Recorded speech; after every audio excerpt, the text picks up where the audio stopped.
दोस्तों एम्स यानी all India institute of medical sciences Bhopal में 457 यानी 457 परमानेंट पोस्टों के लिए नोटिफिकेशन निकली है। इन पोस्टों के लिए पहले ही ऑनलाइन फॉर्म भरने शुरू हो गए हैं और 20 नवंबर 2023 फॉर्म भरने की आखिरी तारीख है। ये पोस्टें परमानेंट कैपेसिटी की पोस्टें हैं और 7th पे कमीशन के लेवल 1, लेवल 2, लेवल 4 और लेवल 5 की पोस्टें हैं। और इनमें जो एज लिमिट है वो पोस्टों के हिसाब से है, किसी में 18 से 25 साल है, किसी में 18 से 30 साल है, किसी में 18 से 35 साल है। अपर एज लिमिट में जो कैटेगरीज को रिलैक्सेशन दी जाती है वो इसमें भी है। ये पोस्टें लेबोरेटरी अटेंडेंट की हैं, लाइब्रेरी असिस्टेंट की हैं, कैशियर की हैं, फोरमैन की हैं, इलेक्ट्रिशियन की हैं, प्लम्बर की हैं और इसके अलावा सैनिटरी इंस्पेक्टर है और भी बहुत सारी पोस्टें हैं जिनके बारे में तफसील से मैं आगे चलकर आपको बता दूंगा। इनमें क्या क्वालिफिकेशन है, किसमें, वो भी आगे चलकर बता दूंगा। कितनी एज होनी चाहिए वो भी बता दूंगा और साथ ही साथ इनके लिए क्या एलिजिबिलिटी है, क्या क्वालिफिकेशन रहनी है, क्योंकि बहुत सारी पोस्टें हैं जिनके लिए 10th क्वालिफिकेशन है, बहुत सारी है जिनके लिए 12th है और बहुत सारी ऐसी हैं जिनके लिए ITI डिप्लोमा की जरूरत है। वो सब डिटेल में आपको इसी वीडियो में दे दूंगा। साथ ही साथ इसका CBT होना है यानी कंप्यूटर बेस्ड टेस्ट होना है।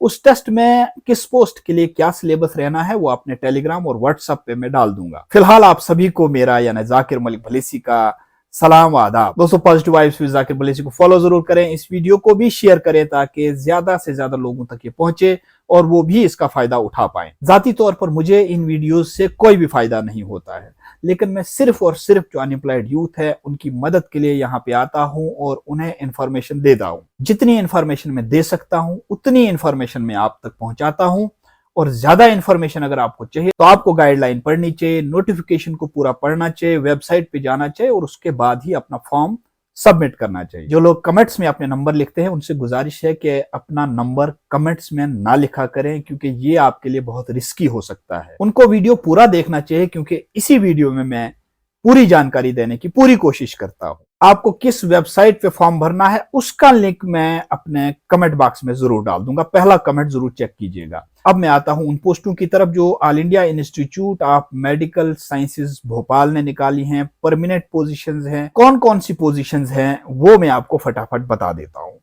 देखिए इसमें हॉस्पिटल अटेंडेंट की पोस्टें हैं, C ग्रेड में है, लेवल 1 में है। लैब अटेंडेंट ग्रेड की पोस्टें हैं, मेडिकल रिकॉर्ड टेक्नीशियन की पोस्टें हैं, फार्मासिस्ट की पोस्टें हैं, वायरमैन की पोस्टें हैं, सैनिटरी इंस्पेक्टर की पोस्टें हैं, प्लम्बर की पोस्टें हैं, आर्टिस्ट है, कैशियर है, ऑपरेटर है, जूनियर मेडिकल रिकॉर्ड ऑफिसर है, मैनिफोल्ड टेक्नीशियन है, इलेक्ट्रिशियन है, मैकेनिक है, डार्क रूम असिस्टेंट है, असिस्टेंट लॉन्ड्री सुपरवाइजर है, डिस्पेंसिंग अटेंडेंट्स है, मैकेनिक है, लाइब्रेरी अटेंडेंट है, गैस और पंप मैकेनिक है, टेलर है, लैब टेक्नीशियन है, फार्मा केमिस्ट है, कोडिंग क्लर्क है और मैनिफोल्ड रूम अटेंडेंट भी है। इनके लिए ये अलग अलग लेवल्स की पोस्टें हैं, लेवल 1, लेवल 2, लेवल 4 और लेवल 5 की ये पोस्टें हैं। परमानेंट स्केल की पोस्टें हैं। टोटल पोस्टें 457 है यानी काफी अच्छी पोस्टें हैं। इनके लिए जो भी एलिजिबल है उन सबको अप्लाई करना चाहिए, इस अपॉर्चुनिटी का फायदा उठाना चाहिए। पूरा ऑल इंडिया लेवल पर फॉर्म भर सकता है, किसी भी रियासत से, किसी भी यूनियन टेरिटरी से इसमें लोग अप्लाई कर सकते हैं। 27 अक्टूबर 2023 से फॉर्म लगने शुरू हो गए हैं और 20 नवंबर 2023 फॉर्म भरने की आखिरी तारीख है। फॉर्म आपको कहां भरना है उसका लिंक भी मैं कमेंट में डाल दूंगा, लेकिन फिर भी आप नोट कर लीजिए कि www.amsbhopal.edu.in ये वेबसाइट है। इस वेबसाइट पर जब आप जाएंगे, कैरियर्स के कॉलम में जाएंगे तो आपको वहां नोटिफिकेशन भी मिलेगी, उसको भी पढ़ लीजिएगा और साथ साथ में आप अप्लाई भी कर दीजिएगा। पहले फटाफट मैं आपको एलिजिबिलिटी बता देता हूँ, इसके बाद में आपको एज बता देता हूँ, रिलैक्सेशन किसमें कितनी है वो भी बता देता हूँ और उसके साथ साथ CBT जो होना है उसके लिए जो सिलेबस है उसके मुतालिक भी जानकारी आपको दे दूंगा और साथ ही साथ जो बाकी जानकारी है वो भी आपको दे दूंगा। पहले आप जो है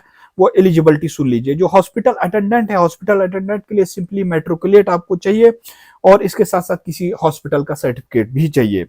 इसके साथ साथ लैब अटेंडेंट की जो पोस्ट है उनके लिए 10+2 चाहिए और मेडिकल लैब टेक्नोलॉजी में डिप्लोमा चाहिए। मेडिकल रिकॉर्ड टेक्नीशियन की जो पोस्ट है इनमें BSc मेडिकल रिकॉर्ड होना चाहिए और साथ ही साथ जो फार्मासिस्ट की पोस्ट है इनमें डिप्लोमा होना चाहिए फार्मेसी के अंदर। इसके साथ साथ जो वायरमैन की पोस्ट है इसमें डिप्लोमा होना चाहिए इलेक्ट्रिशियन का। जो सैनिटरी इंस्पेक्टर की पोस्टें हैं उसके लिए 10+2 पास होना चाहिए और हेल्थ सैनिटरी इंस्पेक्टर का कोर्स किया होना चाहिए। प्लम्बर की पोस्ट के लिए जो है डिप्लोमा इन प्लम्बिंग होना चाहिए ITI का। इसके साथ साथ में मॉड्यूलर आर्टिस्ट की पोस्ट है जिसमें डिप्लोमा होना चाहिए फाइन आर्ट वगैरह में और इसकी जो क्वालिफिकेशन है वो सिर्फ मैट्रिक है। इस तरीके से कैशर होना चाहिए, इसमें डिग्री होनी चाहिए कॉमर्स की और साथ में कुछ एक्सपीरियंस भी होना चाहिए। ऑपरेटर की जो पोस्टें हैं 10th स्टैंडर्ड होना चाहिए और आईटीआई का डिप्लोमा भी होना चाहिए इसके पास जो रिलेटेड ट्रेड है उसमें। जूनियर मेडिकल रिकॉर्ड ऑफिसर की पोस्ट है, इनके लिए बीएससी मेडिकल रिकॉर्ड होना चाहिए या फिर 10+2 विद साइंस होना चाहिए और 6 महीने का मेडिकल रिकॉर्ड कीपिंग में डिप्लोमा होना चाहिए। इसके साथ साथ मैनीफोल्ड टेक्नीशियन के लिए 10+2 विद साइंस जो है होना लाजमी है और 7 साल का एक्सपीरियंस भी आपको मेडिकल गैस पाइपलाइन में होना चाहिए। इलेक्ट्रिशियन के लिए 10th पास होना चाहिए, आईटीआई का डिप्लोमा होना चाहिए। मैकेनिक के लिए मैट्रिकुलेट होना चाहिए, लेकिन साथ में जो एयर कंडीशन वगैरह है उसको चलाने का आईटीआई का डिप्लोमा भी होना चाहिए। डार्क रूम असिस्टेंट के लिए आपको रेडियोग्राफी में डिप्लोमा चाहिए। असिस्टेंट लॉन्ड्री सुपरवाइजर के लिए 12th होना चाहिए और साथ ही साथ इसमें डिप्लोमा भी होना चाहिए लॉन्ड्री में। डिस्पेंसिंग अटेंडेंट के लिए डिप्लोमा होना चाहिए फार्मेसी में। मैकेनिक E&M के लिए 10th पास होना चाहिए और आईटीआई का डिप्लोमा होना चाहिए इलेक्ट्रिकल इंजीनियरिंग में। इसके साथ साथ लाइब्रेरी अटेंडेंट की पोस्ट है और इसमें सर्टिफिकेट का कोर्स होना चाहिए या डिप्लोमा होना चाहिए लाइब्रेरी साइंस में।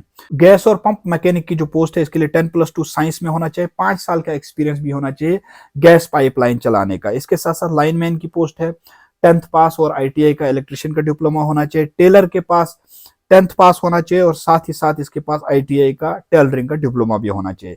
लैब टेक्नीशियन के लिए 10+2 होना चाहिए साइंस में और मेडिकल लैब टेक्नोलॉजी में इसका डिप्लोमा होना चाहिए। फार्मा केमिस्ट की पोस्ट के लिए डिप्लोमा इन फार्मेसी होना चाहिए। इसके साथ साथ कोडिंग क्लर्क है, इसमें बीएससी मेडिकल रिकॉर्ड्स होना चाहिए और अगर ये नहीं है तो 10+2 भी चलेगा साइंस के साथ में, मगर इसमें 6 महीने का डिप्लोमा आपको होना लाजमी है। इसके साथ साथ मैनीफोल्ड रूम अटेंडेंट की पोस्ट है, 10+2 विद साइंस इसकी क्वालिफिकेशन है और साथ में 3 साल का एक्सपीरियंस मेडिकल गैस पाइपलाइन में होना चाहिए। दोस्तों इन पोस्टों के लिए 18 से 30 साल और किसी में 18 से 28 साल जो है वो एज रखी गई है, लेकिन जो अपर एज लिमिट है उसमें SC ST OBC और जो PWBD को छूट दी जाती है वो छूट इसमें भी दी गई है। इसमें CBT होना है। जो सिलेबस है वो अपने टेलीग्राम और व्हाट्सएप पे मैं डाल दूंगा। PDF कॉपी है, बहुत हैवी कॉपी है, इसलिए उसको मैं अपने टेलीग्राम पे डाल दूंगा, आप वहां पे देख लीजिएगा। फी कहाँ पे देनी है, कितनी देनी है? फी आपने ऑनलाइन देनी है और फी जनरल कैंडिडेट के लिए और ओबीसी के लिए 1200 रुपए की फी है, जबकि SC ST और PWBD के लिए 600 रुपए की ऑनलाइन फी आपने देनी है। दोस्तों इसी तरह की जॉब अपडेट्स आप तक पहुंचती रहे, इसलिए आपसे जाते जाते फिर गुजारिश करूंगा, पॉजिटिव वाइब्स विद जाकिर वलीसी को फॉलो जरूर करें, इस वीडियो को भी शेयर करें ताकि ज्यादा से ज्यादा लोग इसका फायदा उठा पाए। बहुत बहुत शुक्रिया। अस्सलाम वालेकुम, आदाब।